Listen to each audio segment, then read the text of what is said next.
Left here is the four-time All-American and 2013 197-pound champion, Quentin Wright of Penn State. And Quentin, you got several takedowns late against a guy that had not been taken down all year. How did you do that? I used the underhook and found a way. I mean, it played right into how I wrestle, and so, I mean, it worked real well out there. Questions? Quentin, obviously a hometown guy from right down the road from Penn State's campus, blowing kisses to the Penn State fans. Did you want to leave the mat there, and just kind of what's going through your head knowing that that's how your career ends? I mean, is that the best case scenario for you in terms of, clinching the team title for your team as well? Yeah, I mean, a pin would have been better, but a win's good. I mean, really, it's a team. The team race is really important to me personally. As long, winning too, but more importantly, the team race. And so, I knew one of us had to take it upon our shoulders to get it, and I thought, why not me? Let's go out there, let's win this, let's clinch the team race. So take the pressure off of Nico and David. You said yesterday that you felt like you would have to outsmart Kilgore in that match. Do you feel like you did that? Yeah, except for the one time he crunched me. Got a little nervous there. Quentin, bring us through the review on that takedown along the mat, and then you came back and rebounded with another takedown right after that. Just kind of bring us through your thought process. Well, it would have been a little easier if I'd have got that takedown, but I wasn't sure. I was hoping I'd get it because kind of like when I had both arms around him, I didn't show I had control, and then I swung my feet out of bounds, which I thought they were in, but I don't know because I'm not looking back there, but they must have been barely out. And so I've had a bunch of close calls like that over the past go my way, so sometimes you don't get those close calls, but really I knew that I had to just be smart and know when to take the risk, and he was, after that, I gave him a little rest time, he was ready to go. I wanted to let's tire him out a little bit. Quentin, was obvious that you'd scouted him and you'd seen that weakness with you could set up the underhook. When did you discover that, and whose idea was it to go to that? Oh, for the first time I got it, really. I didn't scout him, I didn't do anything, I just had to go out there and wrestle my match. I knew, going into the match, I knew he's gonna wrestle me tough, but I didn't know, if he was gonna, I thought he was gonna take a lot more shots at me, get to my legs, more than he did, but really he, I used that underhook and it just happened to work magically, every time. So really I didn't, and that's one of my major moves, so I wasn't able to hit it on anybody else in this tournament really, except for that was the first time I was able to get it consistently all tournament. So I was pretty happy about that, and I was glad it worked. It looked like you thought you weren't quite as maybe sharp, in the few matches leading up to this, yet and a lot of guys are just the opposite, where they're really good on the way in and then tight in the finals, but you just let it go in these finals here. Yeah, I mean, I had a little bit of that senioritis going on senior year. It'd be terrible if you don't even All-American. I had all those fears like every other senior does.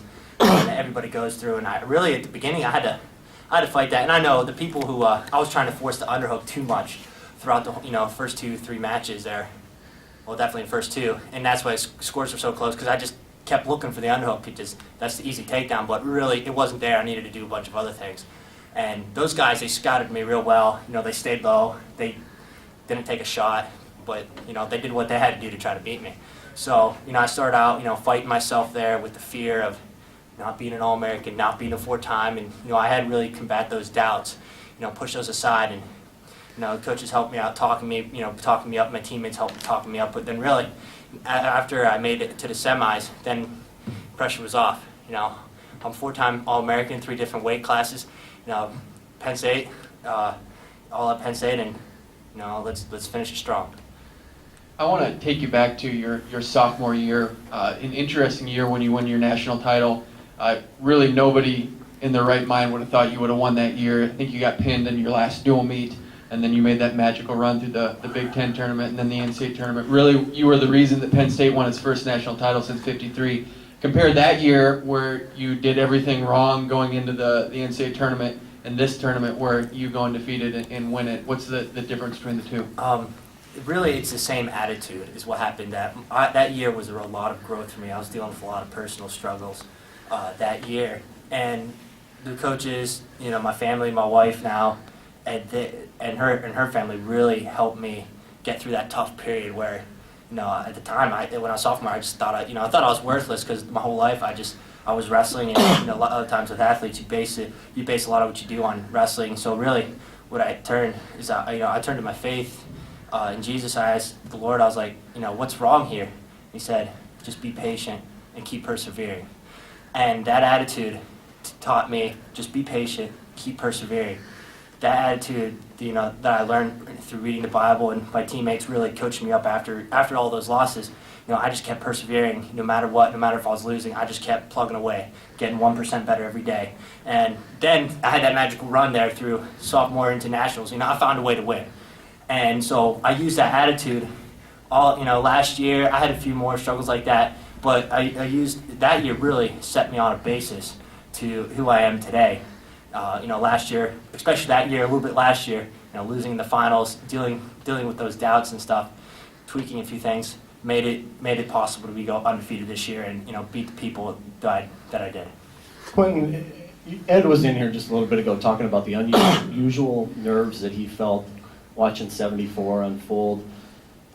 Given the team race and how much that meant to you, what's running through your mind as those two matches unfold, 74 and 84? I didn't watch the 74 bout because I get too emotionally involved in matches. And that's one thing I learned earlier on. Especially sophomore year, I can't watch the matches. I get too involved, and I literally will drain my energy by watching other people, just because I'm twitching the whole time, trying to wrestle with them.